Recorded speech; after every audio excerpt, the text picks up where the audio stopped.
Hey guys, it's Greg. I don't believe this shit.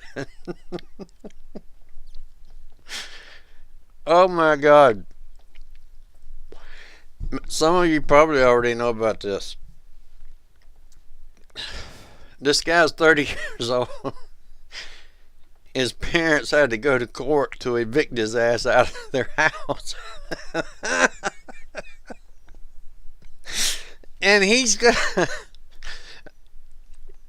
got legal rights to appeal the eviction. But here's the thing. In the clip coming up, and I can't believe CNN run this, but the clip coming up, he talks about how he wants to support himself. I know exactly what he's talking about because I've already been through it. I've got a 24-year-old. He thought he was going to be a multimillionaire. He, he used to have post-it notes all over the place saying, positive shit. And he thought he was going to make $1 million on that damn Twitch shit, which at that time I didn't know what the hell it was. Okay. But I think he made like $30 after 6 months. This guy here, he wants to support himself, playing games and shit. It's got some way to do with that, but he wants to do it living rent free in Mama's basement. My son is gone. He's not coming back. Now, I mean, that's just the way it is. He's not coming back. There's no way. I had a hard enough time getting him out of here. He finally manned up a little bit and left. But there's things that you could be doing right, Devin. You need to do. There's things you're doing wrong, too. The wrong way.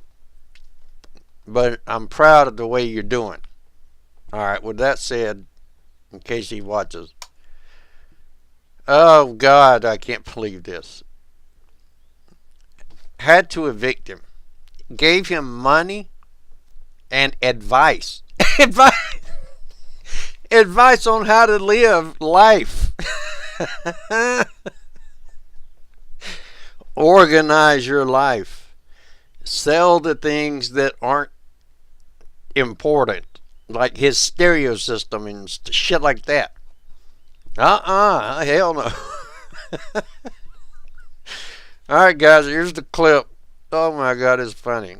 8 years of free room and board is long enough. That is the feeling of an upstate New York couple who's been trying to kick their 30-year-old son, Michael Rotondo, out of their house.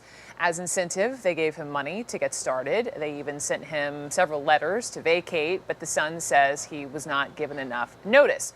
Michael has a young son himself who he lost custody of within the last year, and now these parents have actually gone to the courts, and the verdict is that the judge evicted him. And I had a chance to speak with Michael moments ago. Here's our conversation. Michael, welcome. Hi. Hi. Hi. Hi. So let me start with you're 30. Right. The simplest question: do you not want to find your own place? No. Why not? I don't want to live there anymore. You don't want to live with your parents? I don't like living with. No. It's not. It's very tense. It's very awkward. It's. We have to. We have to share space, which may be the case with where I would find myself afterwards. But I'd prefer to get out. Okay, so on the preferring to get out, let's rewind for a second, because it's my understanding you've lived, at your parents' house, rent-free for 8 years, and I know you do your own laundry, you buy your own food, but they asked you 5 times, please move out. Why couldn't you guys resolve this without the court? I would consider much of what they were doing to try to get me out as a tax, and what I was trying to, I was just,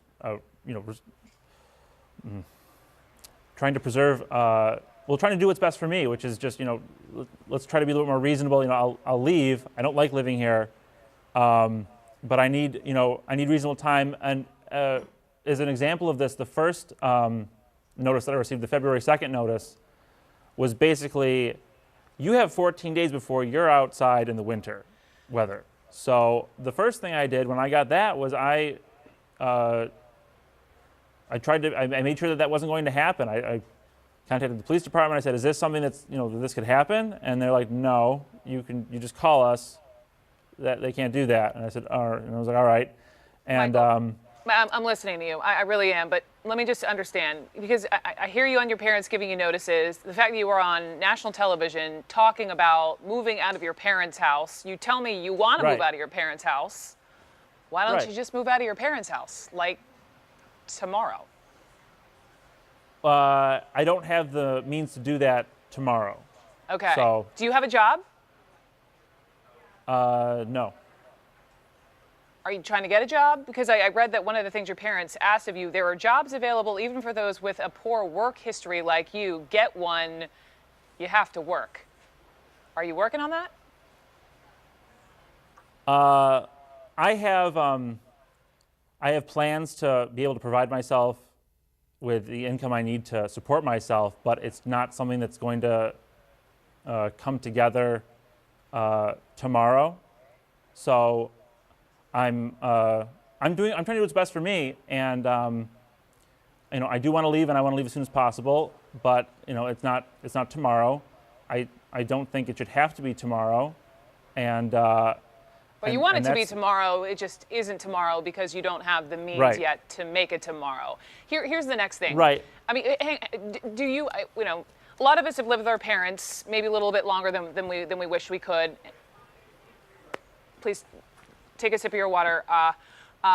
Do you not want privacy, Michael? I mean, do you not want relationships, boyfriend, girlfriend, friendships, space, not shared walls with mom and dad? I do want those things. Yeah. So your parents took you to court, though, to force you out of their home, and you sat there and you represented yourself, and you argued that you should have more time. I know that you wanted the 6 months, and I've heard you say, ironically, by the time maybe you'll leave, it will be that 6 months. The court didn't side in your favor. Will you fight the court? Will you fight your parents on this? I'm going to send a letter that I've already prepared to my parents' attorney that says, if you send an order to the court, it's a proposed order, that is for 3 months, there's a possibility the court won't accept that, although I don't think that makes any sense. I'm not a lawyer, I don't really know, but I guess the court can just can deny any proposed order that they like. But I would say to the attorney, I'm saying to the attorney, if you put this proposed order for 3 months in, or a proposed order for 3 months in, I won't fight anymore for the case. And the ironic thing is that if they had sent me the 6 month notice to quit in February, it would have cost them $0 in legal expenses. So, okay. Legal expenses aside and time spent in court, I'm sure you're irked. I'm sure your parents are irked. But, you only have one mom and dad. And I understand that you are probably more upset than even you're letting on. But don't you want to reconcile with them? No. No, I don't. No. Are you aware of the component regarding my son and about how I lost my visitation? Yeah. So right after that, they're like, well, we want you to start doing. Don't worry about your case, that's a full-time job doing setting up an appeal for an order like that for custody and visitation. What you need to do right now is get a full-time job and get health insurance, or we're going to throw you out. And it was devastating to lose my son. And I was just, it really, I was done with them. I was done with them after that. I was done with them after that point. my heart goes out to you on the custody issue.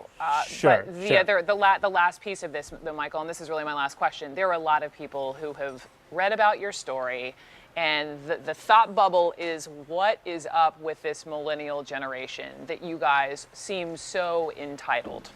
What would you say to those critics?